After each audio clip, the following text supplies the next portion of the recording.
Milo!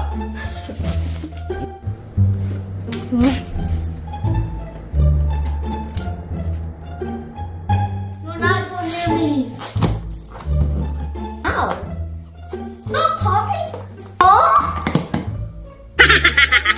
How? Oh! You just deflated it. Yeah. Si kuya mo patawa, no? Wala kasing ice skates eh. Ikaw din, patawa ka rin. Oh, sige, punta. Punta sa snow. Saan ba? Where do you wanna go? Nagsayaw na. Sayaw na si kuya. Hello guys. Hapon na. Good afternoon. Nasa birthday yan si Bunso. Kaya kasama ko si kuya ngayon. Nilakad namin to yung si Milo. Nag-iisip pa siya kung saan kami pupunta.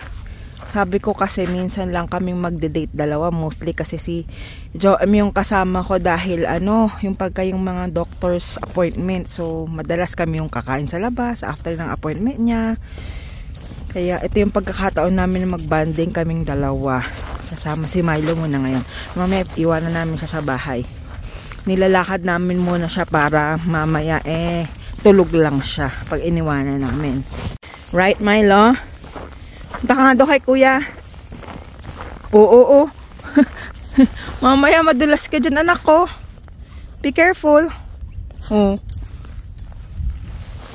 Ikaw, kakain ka lang ng snow dyan. Sige nga. Bring him here. Ako, natatakot naman ako, nak. Ikaw, hawakan mo siya kung kaya mo. Hello. Uy.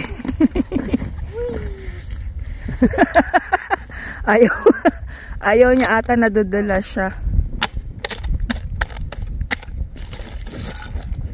What's that? What's that, Milo? Hello.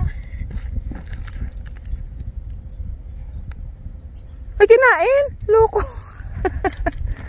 Hilahin mo si kuya. Ang bigat yung dalawa.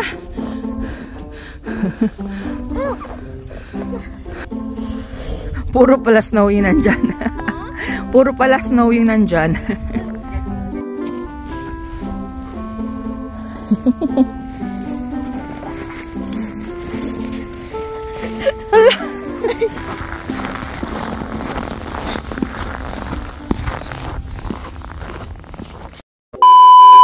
Nag-order na lang ng potato corner. Tinatamad naman kasing lumabas.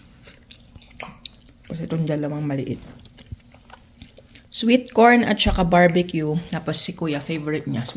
Sweet and, sour cream and onion. The next day. Who's that? Ay, naku, yung medyas kagad eh. Talaga naman, good morning, kuya. Socks agad ang kukunin. Gusto mo lang magpa-scratch ng butt mo. Kukunin mo pa yung medyas ni kuya mo. Ha, Myla? Ay, naku. Ay, naku. A few moments later. Dito kami sa Walmart. Hinatid namin si Joem sa another birthday party na naman ng classmate dyan. Diyos mio, maligaw-ligaw kami. Ang laki ng bahay nila. Sa kaduluduluhan ng mundo. Ay, akala ko ako lang naligaw. Marami pala kami. Halos lahat pala ng parents doon naligaw papunta. Anyway, ewan ko, baka maaga namin siyang sunduin at medyo mahirap mag-drive. At nag-i-snow. Isa, busy magtingin ng books. Bibili ka ba o gusto mo lang tignan? I don't know. Yun naman ang bisyo niyan. Tumingin ng mga libro. Ayan.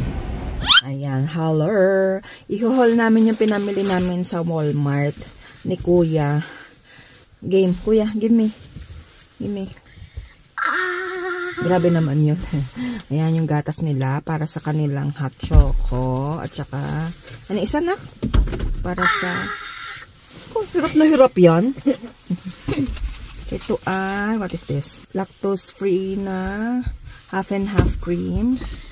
And then, yung kanilang body wash. Yung para kay Milo. Pang tatapper ko lang. Para lang maubos niya yung pagkain na binili namin ngayon. Kasi parang hindi niya type.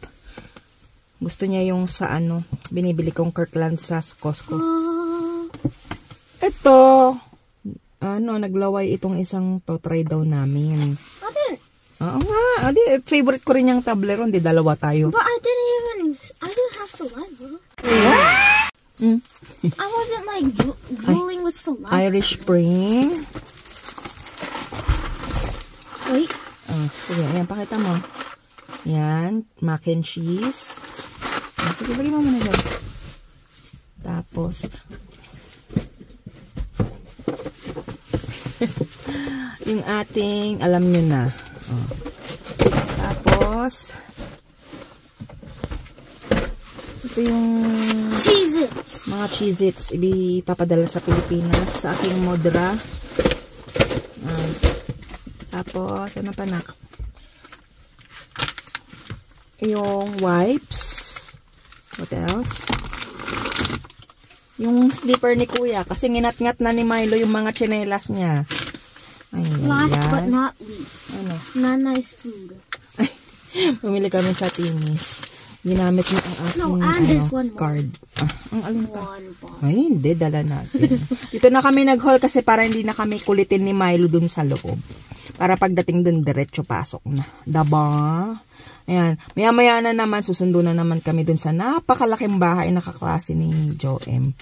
Samahan ako ni Kuya, right? Ayun.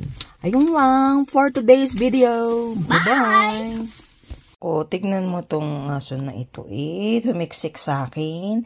Ginagawa ko yung box. Sa napakagulong kwarto at nandito lahat nakatambak yung mga nasa baba. Kasi hindi pa tapos. Ayan, kaya ang kalat dito. Grabe na ite. Ayan, today is minus 18, mga ganun. Feels like minus 25. It's, I don't know what time is it. Parang mga 10:30 yata in the morning. Di ko nakita yung oras. Maaraw, pero medyo may konting hangin. Kaya, nakakapula ng balat. Ayan yung, ice skating rink. Natabunan ng snow. Natabunan ng snow for today's video. Ayaw pumunta ni Milo kasi nadadala siya.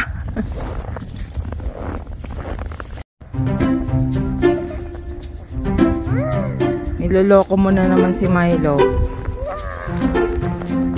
Oh.